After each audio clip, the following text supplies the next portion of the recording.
રાજ્યસભાની ચૂંટણી માટે ગુજરાતમાં રાજકીય ગરમાવો જોવા મળી રહ્યો છે। ઉમેદવારી ફોર્મ ભરવામાં 4 દિવસનો સમય બાકી છે।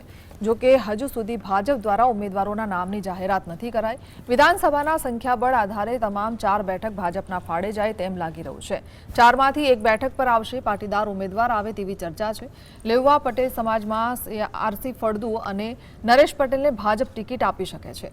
કડવા પાટીદાર સમાજમાંથી ટિકિટ મળે તો પૂર્વ નાયબ મુખ્યમંત્રી નીતિન પટેલ અને રજની પટેલનું નામ ચર્ચામાં છે। 4 બેઠકમાંથી 1 બેઠક પર કેન્દ્રીય નેતાને પણ ઉમેદવાર બનાવી શકાય છે। પૂર્વ કેન્દ્રીય મંત્રી સ્મૃતિ ઈરાનીને પણ ગુજરાતથી રાજ્યસભાના ઉમેદવાર બનાવી શકાય છે।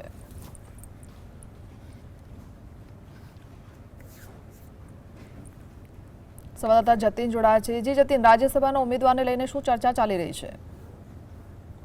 બાકી રહ્યા છે ફોર્મ ભરવાના, તેને લઈ ભારતીય જનતા પાર્ટી એક્શન મોડમાં જોવા મળી રહી છે। વિધાનસભાનું સંખ્યાબળ ભાજપનું મજબૂત હોવાને કારણે 4 બેઠકો જે છે તે ભાજપના ફાળે જાય તે પ્રકારની શક્યતાઓ જોવા મળી રહી છે। આગળની રણનીતિની વાત કરીએ તો ભારતીય જનતા પાર્ટી 3 ઉમેદવારો જે છે તે ગુજરાતમાંથી આપશે અને 1 આયાતી ઉમેદવાર જે છે તે ઉભો કરશે। તેમાં જો વાત કરીએ તો 1 પાટીદાર ઉમેદવાર જે છે તે આવી શકે છે, જે લેઉવા પટેલ સમાજમાંથી આરસી ફળદુ અથવા તો નરેશ પટેલ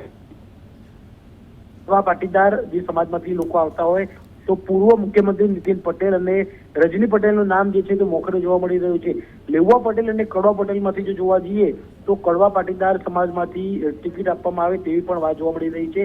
1 ટિકિટ બ્રાહ્મણ નેતાને આપવામાં આવી શકે છે તેની પણ વાત જોવા મળી રહી છે। 1 ટિકિટ ક્ષત્રિય જે છે તેને પણ આપવામાં આવી શકે છે। એટલે કે 3 ટિકિટ જે છે તે ગુજરાતમાંથી આપવામાં આવશે અને 1 ટિકિટ જે છે તે પૂર્વ કેન્દ્રીય મંત્રી સ્મૃતિ ઈરાનીને આપવામાં આવે તે પ્રકારની શક્યતાઓ જે છે તે જોવા મળી રહી છે। આમ ભાજપની 4 બેઠકો જોવા મળી રહી છે, જેને લઈને આગામી દિવસોની અંદર ભારતીય જનતા પાર્ટી જે છે તે ઉમેદવારો જાહેર કરશે।